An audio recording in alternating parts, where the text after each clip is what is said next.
네, 이번 딥다이브 오신 걸 환영합니다. 네, 안녕하세요.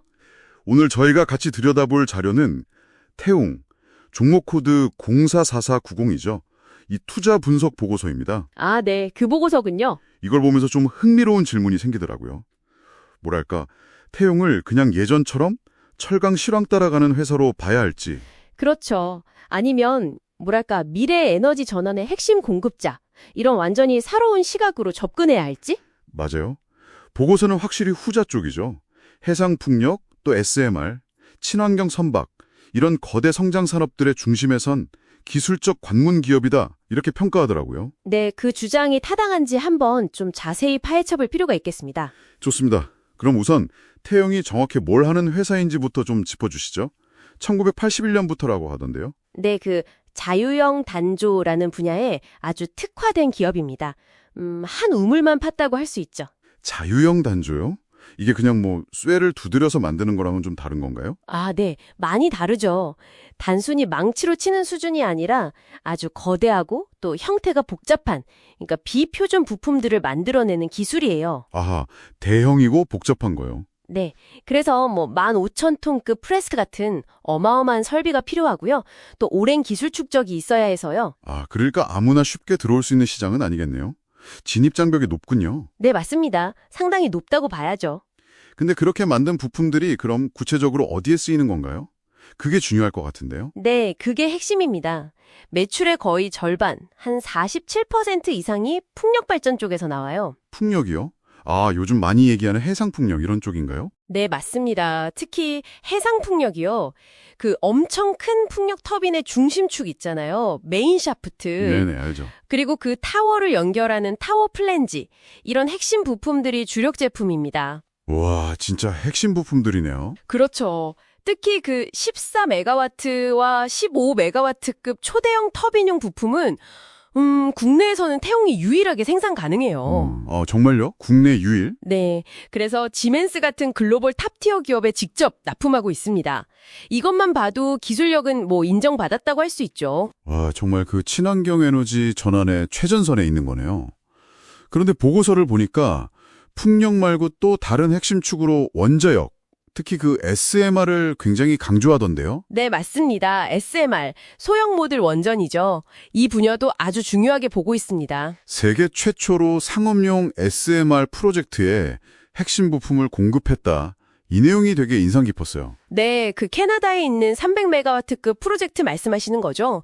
이게 그냥 부품 하나 납품했다 이런 단순한 의미가 아니에요. 아, 어떤 특별한 의미가 있나요? 원자력 분야라는 게 사실 신뢰성이 거의 전부잖아요. 네. 절대적인 신뢰성? 그렇죠. 안전이 무엇보다 중요하니까요. 네. 그런데 이 극도로 민감한 시장에서 최초 공급사라는 레퍼런스를 확보했다는 건 앞으로 SMR 시장이 본격적으로 열릴 때 엄청난 경쟁 우위?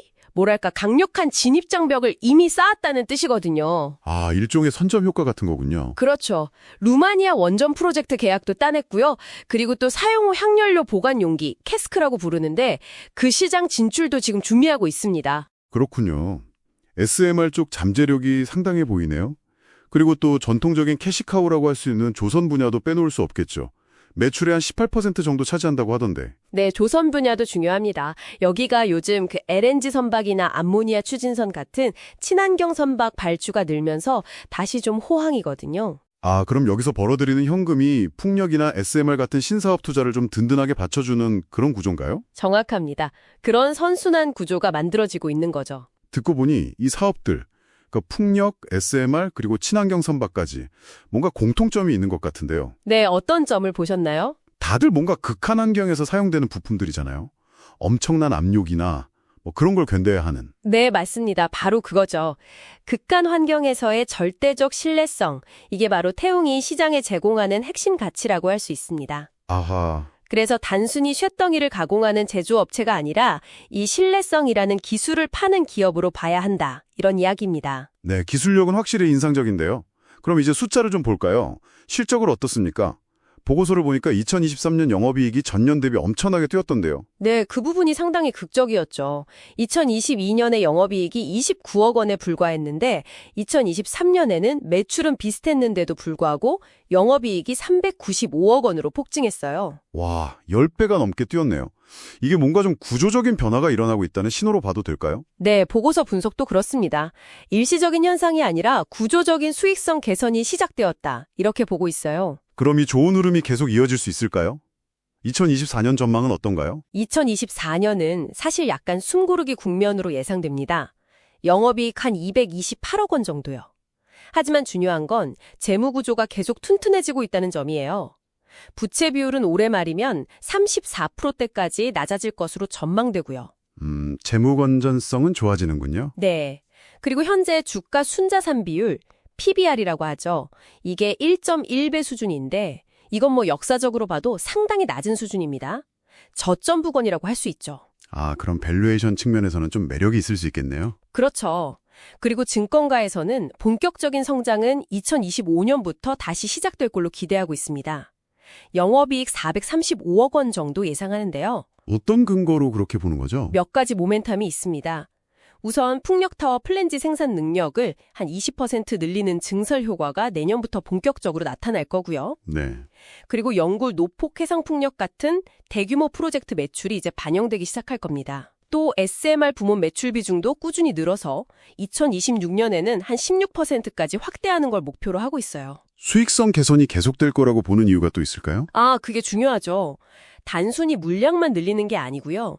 풍력이나 SMR 같이 상대적으로 마진이 높은 제품들의 비중이 계속 커지고 있다는 점입니다. 제품 믹스가 좋아지는 거죠. 아, 고부가 처치 제품 위주로 바뀌는군요. 네. 거기다가 전 세계적으로 이런 하이엔드 단조 설비를 갖춘 곳이 많지 않아요. 그래서 태웅이 어느 정도 가격 결정력, 즉 바게닝 파워를 가지고 있다는 분석도 있습니다. 아, 공급이 좀 부족한 상황이군요. 그럼 가격 협상에서도 좀 유리하겠네요. 그렇죠.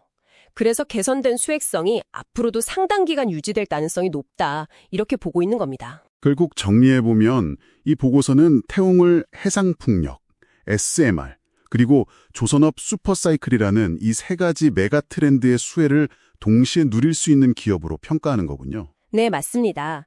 이 세 마리 토끼를 다 잡을 수 있는 아주 드문 포지션에 있다. 이렇게 보는 거죠. 이 세 가지 테마가 또 서로 동떨어진 게 아니라 연결되어 있다는 점도 흥미로운데요. 그렇죠. 큰 틀에서 보면 탈탄소와 에너지 안보라는 시대적 과제 아래서 다 맞물려 돌아갑니다. 예를 들어 풍력 같은 신재생 에너지는 날씨 영향을 받잖아요.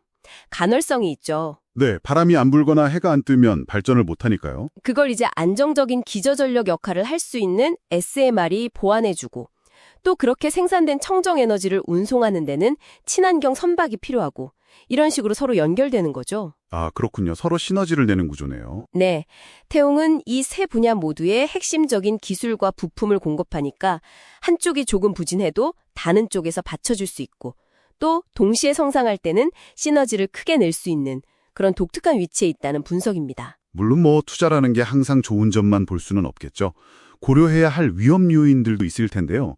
보고서에서는 어떤 점들을 언급하고 있나요? 네, 당연히 리스크도 봐야죠.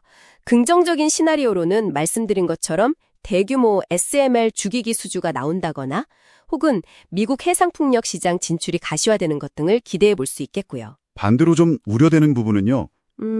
아무래도 원자재 가격, 특히 고철 가격이 예상치 못하게 급등하는 경우가 있을 수 있고요. 또 하나는 거시경제 변수죠. 글로벌 경기가 갑자기 크게 침체된다면 당연히 영향을 받을 수밖에 없겠죠. 그렇겠네요. 그런데 최근에 보면 영국 노퍽 프로젝트 수주라든지 캐나다나 루마니아 SMR 계약이라든지 실제 성과들이 좀 나오고 있는 것 같아요. 아, 네. 그 점이 상당히 긍정적입니다. 그냥 기대감이나 스토리에 그치는 게 아니라 실제 수주로 연결되면서 성장 스토리가 현실화되고 있다는 증거니까요. 네, 그게 중요하죠. 그래서 일부 증권사, 예를 들어 NH투자증권 같은 곳에서는 특히 SMR 분야의 잠재력을 아주 높게 평가해서 목표 주가를 48,000원까지 제시하기도 했습니다. 자, 그럼 이 모든 분석 내용을 종합해 볼 때 이 딥다이브가 당신에게 던지는 핵심 메시지는 이런 것 같습니다. 태웅이 과거의 그저 그런 경기민감주 이미지를 이제 벗어나고 있다는 것. 네, 글로벌 에너지 전환이라는 거대한 시대적 흐름에 제대로 올라타서 구조적인 성장 기업으로 체질을 바꾸고 있다. 이렇게 요약할 수 있겠습니다. 그리고 그 변화의 핵심 동력은 실패 제로가 요구되는 아주 까다로운 산업들의 니즈를 충족시키는 독보적인 단조 기술에 있는 거고요. 맞습니다. 재무적으로도 꾸준히 체력이 좋아지고 있고 풍력, SMR, 조선이라는 이 세 개의 성장 엔진을 통해서 장기적인 메가 트렌드에 올라탈 기회를 제공한다는 점이 중요합니다. 네. 현재 주가가 이러한 미래의 성장 가치를 얼마나 반영하고 있는지는 이제 당신께서 직접 판단해 보셔야 할 부분이겠고요. 그렇죠. 그게 투자의 묘미 아니겠습니까? 마지막으로 이 보고서를 바탕으로 당신이 한 번 더 깊이 생각해 볼 만한 질문을 하나 던지면서 마무리할까 합니다. 태용의 핵심 역량이 극한 환경을 견뎌내는 특수 단조 기술이잖아요. 네, 그렇죠. 이걸 꼭 지금 하고 있는 해상풍력이나 원자력 말고 보고서에서는 언급되지 않았지만 예를 들어서 심해 자원 개발이라든지 아니면 우주항공 부품 같은 또 다른 극한의 첨단 기술 산업 분야에도 적용할 가능성은 없을까요? 그거 아주 흥미로운 질문인데요. 충분히 상상해 볼 수 있는 시나리오 같습니다. 그 기술의 확장성 말이죠. 네, 태용의 다음 챕터는 과연 어디가 될지 그런 상상을 해보는 것도 이 기업을 이해하는데 또 다른 재미라 될 것 같습니다.